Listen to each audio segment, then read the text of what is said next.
It's one thing to sabotage the sales of your own game when you are developing and publishing it, but it's another thing to sabotage the sales of a game when you are not the publisher of that and you have another company as storied and as big as Nintendo publishing your game for you. And that's essentially the problem that we have with Daemon X Machina, and the problem that we still have despite Marvelous of Europe saying that they have talked to Marvelous of Japan and got them to remove the previous claims on Daemon X Machina videos, which one, has not happened on my channel at least, and then two, future claims will not be triggered in the system, which once again have not happened in my case either. And I have tested it after they made that statement and also previously before I made this video here. And that's the issue that I have here with Marvelous and Marvelous of Japan. I should just make sure that I make that very clear. Marvelous of Japan. So let me go ahead and read off a statement that Marvelous of Europe said not too long ago when it comes to what they're going to be doing with Daemon X Machina. So this was after a number of back and forths for months pretty much going on with people talking about Daemon X Machina being claimed and all that. Here's what they had to say on the matter. As an update, we've been working with Marvelous Inc. this past week to improve the content ID system they have in place for Daemon X Machina. Today, we've been notified that content ID claims for Daemon X Machina should no longer be triggered and that previous content ID claims are currently being removed. That was at 8:20 a.m. on September 17th. Now, it's been pretty much a full week since then, and nope, those things are not happening in terms of what they said. So I would pretty much say this as someone, like I said, who's been playing Nintendo games for a long time. And we've seen what Nintendo has done with reversing their policies when it comes to the YouTube and content creation and all of that. But if I were Nintendo, I would sever ties with this company, Marvelous Japan, because Marvelous Japan probably costed you thousands, if not more, in sales. Because let me tell you guys just a small number, just on a small scale in terms of my own channel. So the other day, I actually uploaded a Ni no Kuni 2 video talking about the game, how it's not a crappy port, how it's pretty good. And I literally had about 10 people that I know of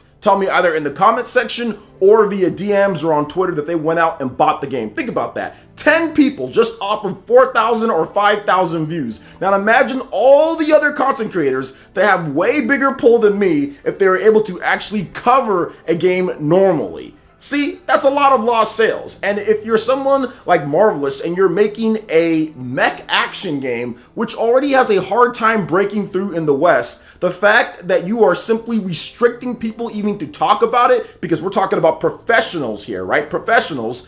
That is horrible, and Nintendo should not work with a company like this. Nintendo was in charge of review codes. They were also in charge of distribution. I highly doubt that Nintendo knew beforehand that Marvelous was going to be doing these crazy ID content claims on gameplay videos of Daemon X Machina, because they didn't do that beforehand. They didn't do that. It was only leading up until the launch they started changing their policy. Before, it was only on trailers, which, whatever, you want to claim trailers, that's fine. Just use the gameplay footage. But then they started claiming treehouse footage. Then they started claiming stuff that Nintendo of America workers, which Nintendo is publishing the game, and their own workers doing it. They started claiming that type of stuff, which Marvelous Japan, what did you guys do when it comes to that, you know? So the problem that I have with this is that Nintendo should not associate themselves with a company like this that is willing to sabotage their own game that they're not even publishing.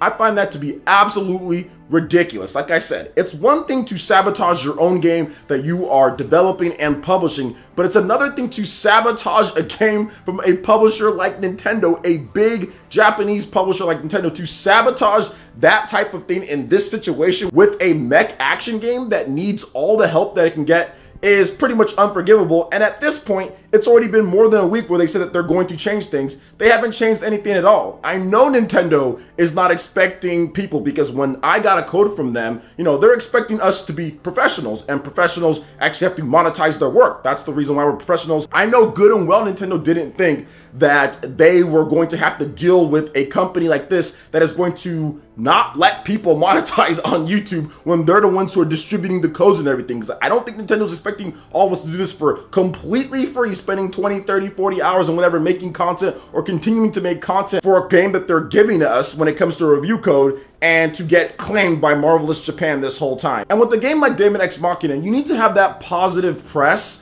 either right at launch, right before launch, or right after launch in terms of word of mouth. But the suppression of anybody being able to monetize anything with the fear of getting claimed is pretty much stopping anybody from talking about how awesome Daemon X Machina is, because I've been playing the game when it comes to the demo that they had, then also the full game. Been playing it just a bit, and it is really an amazing game, but nobody is allowed to talk about it when it comes to content creation, which is very unfortunate, and which I think should make Nintendo say, you know what, we're not going to work with this company anymore. Now, there was a video that I made just a bit ago talking about No More Heroes 3 and how this is like a big threat. Marvelous is a big threat. So far, so good when it comes to No More Heroes 3. But then again, the same thing happened with Daemon X Machina, where it was, okay, look, trailers are claimed, but gameplay footage is fine. The same thing could happen with No More Heroes, to where they just start claiming stuff later on, and then that's when we're going to have a big problem, because Marvelous is also involved in that game as well. So if I were you, Nintendo, I would say you need to cut ties with this company, Marvelous of Japan, because they literally sabotaged the game that you spent probably hundreds of thousands, probably well more than that, right? When you talk about distribution, shipping,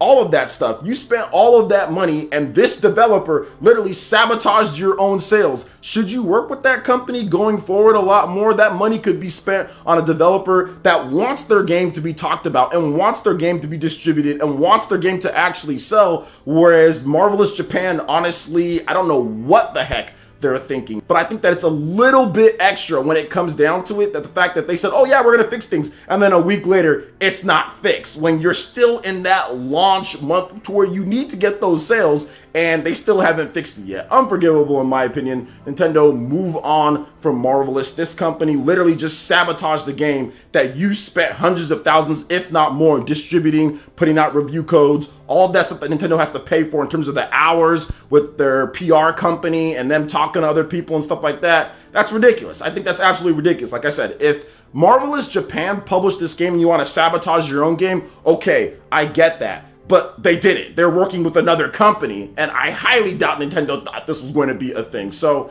it is what it is there. All right, and next up is the obligatory Nintendo Switch drifting issues once again with the Nintendo Switch Lite this time. Now, there are reports out there saying that the analog stick, the left analog stick, is drifting, and there's also been some reports here and there, but the D-pad might not be functioning correctly, or for some people. Now, I've been playing a lot of my Nintendo Switch Lite, been playing a lot of Ni no Kuni 2, and I haven't had any issues with the analog sticks or with the D-pad or anything like that. But I think that when you're talking about these analog sticks, you have to remember that these are still the same like quality or brand or whatever they did make or model, whatever it was, of the previous analog sticks with the Joy-Cons, right? And those had so many issues that people were having problems with, which led Nintendo to do a program to where you can turn in your Nintendo Switch Joy-Cons. You can just call them, let them know. They send you a box, or actually no, you actually have to send it in a box and then they send it back. So they have that. Now we're having some issues potentially creep up or allegedly creep up with the Nintendo Switch Lite. There was a video, and pretty much once that one video was made, everybody took that and ran with it, and now it's becoming another thing like the Nintendo Switch Joy-Cons. But I will say this, I'm pretty sure that if you do have an issue with your Nintendo Switch Lite, you could probably just send it in. Obviously, that's a little bit of a bummer, but like I stated, I haven't had any issues with mine at all. I rarely have any Joy-Cons that drift either. Maybe I've been a little bit lucky when it comes down to that, but just keep that in mind, guys, that some people are having that. So if you are, send that into Nintendo or give them a call. I'm not sure what Nintendo can do to fix this though, because I'm pretty sure that they looked over it, because you have the new model Joy-Cons or whatever that came out, right? The new colors and all that. That was an opportunity for them to fix it. You also have the Nintendo Switch Lite, which is pretty much a brand new model. That was an opportunity for them to fix it or change whatever they needed to change. And both times they couldn't get it done. It seems, right? It seems. Like I said, I haven't had any issues with my Joy-Cons. I think I had one issue with my launch model Joy-Cons, but I have 4 Nintendo Switch systems, so I have, you know, essentially 8 analog sticks, right? And I really haven't had any issues at all. So not everybody has the issue, but it is something that I guess that people definitely need to know about. So keep that in mind when you're buying a Nintendo Switch Lite or you're buying Joy-Cons or whatever the case is, that you could have that issue. But like I stated before, if you do have an issue, you can just send it back into Nintendo and they should be able to fix it for you. And it won't be a charge either, right? Because before Nintendo used to charge like $50 if you already got it sent in or whatever the case is, or out of warranty. Now they'll just pretty much just fix it. So yeah, that's that on there. So what are you guys' thoughts on Marvelous and also on the Nintendo Switch Lite with some reported Joy-Con issues already creeping up? Like I said, I haven't had any issues with mine so far. I haven't seen a ton of people mention it in terms of having drifting already since the system literally just launched. But yeah, it is what it is. So what are you guys' thoughts on it? Let me know your thoughts in the comment section below. All right, guys, that wraps it up for this video here. Go to check out the links in the description below. We got Facebook and Twitter. Go and give us a like and a follow on our social media. Hit that like button if you did like this video. Let us know you guys want more content like this going forward in the future. And subscribe to PlayerEssence for this RPG, Japanese, and Nintendo gaming news. Thank you so much for watching, and we'll catch you guys for the next one. Peace.